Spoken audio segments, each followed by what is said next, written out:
Assalamualaikum warahmatullahi wabarakatuh. Welcome to my channel Gudang Cuan Gen Z. Apa kabar teman-teman semua? Semoga teman-teman dalam keadaan sehat walafiat dan selalu dilancarkan rezekinya dan juga selalu dilancarkan usahanya.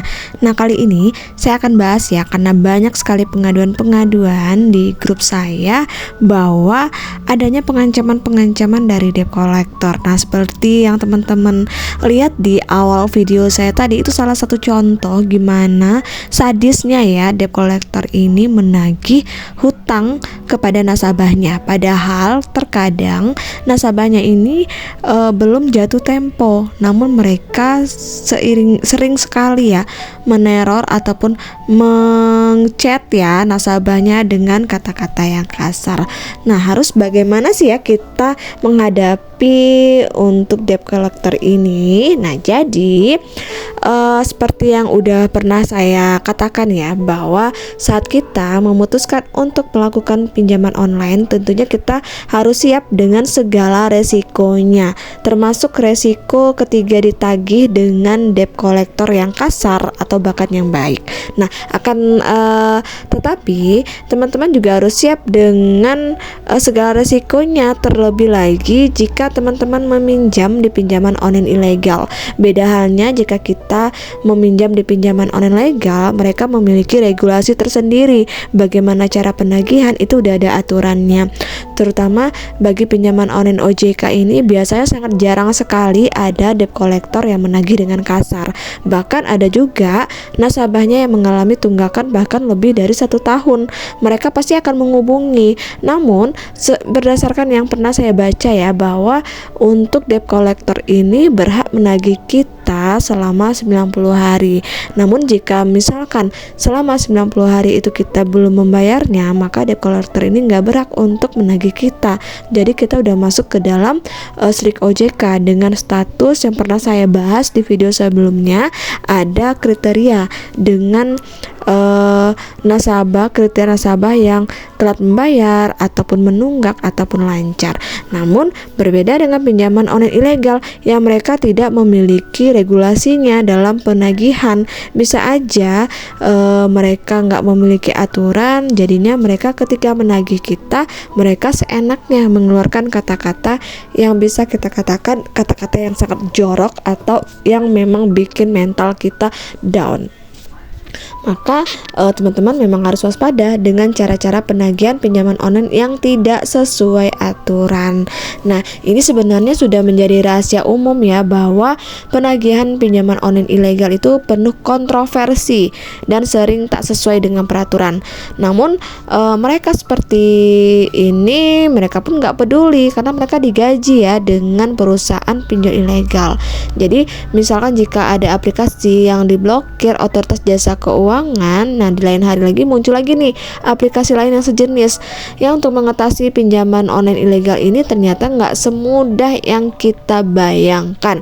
Apalagi bagi teman-teman yang sudah memiliki pengalaman dengan mengajukan pinjaman ilegal, kemudian gagal baik, kemudian diteror oleh debt collector, sehingga teman-teman pusing sendiri dan ketakutan, alhasil mental teman-teman down. Nah, jadi bagaimana sih cara kita menghadapi penagih pinjaman online yang kasar ataupun yang menggertak kita ataupun mengancam kita? Jadi silakan teman-teman simak baik-baik video saya ini, jangan gagal paham agar teman-teman mengerti apa yang akan saya sampaikan.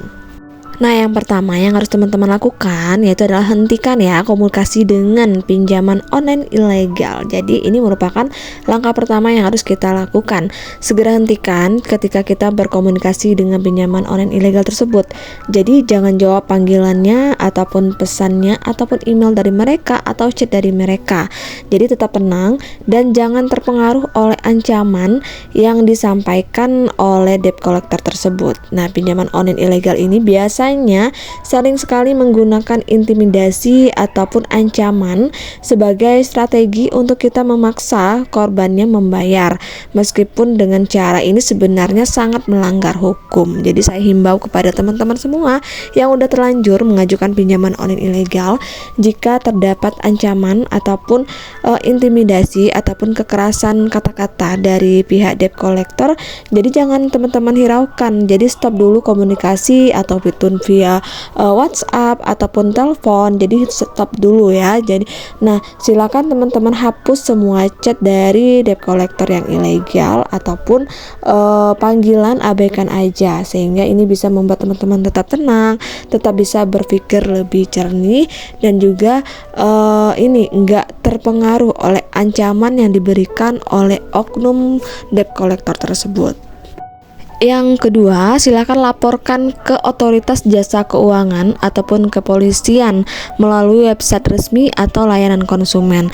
Nah, selain itu, teman-teman juga dapat melaporkan kasus ini ke pihak kepolisian untuk mendapatkan perlindungan hukum.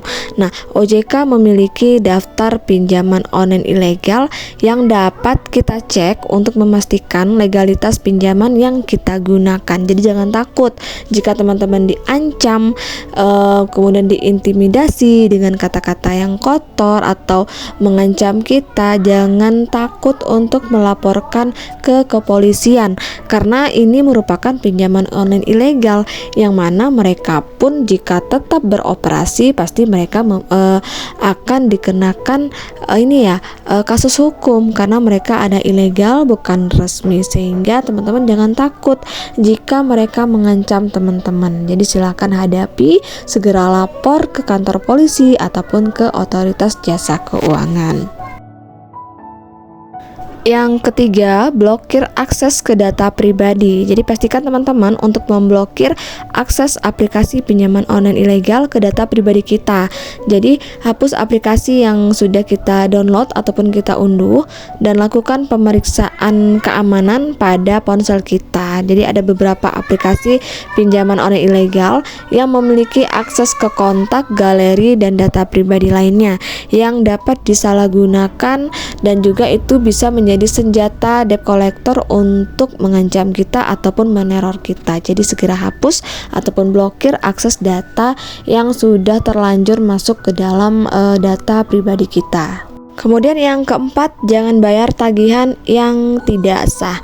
Nah, di sini pinjaman online ilegal ini sering menetapkan bunga dan juga denda yang sangat tinggi serta yang tidak masuk akal. Jadi jangan terintimidasi untuk membayar tagihan yang enggak.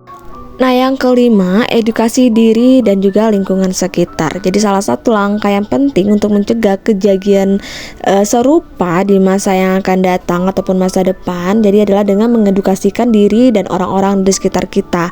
Jadi bagikan pengalaman dan informasi mengenai bahaya pinjol ilegal, serta ajarkan bagaimana cara kita mengenali pinjaman online yang legal dan juga yang sangat aman.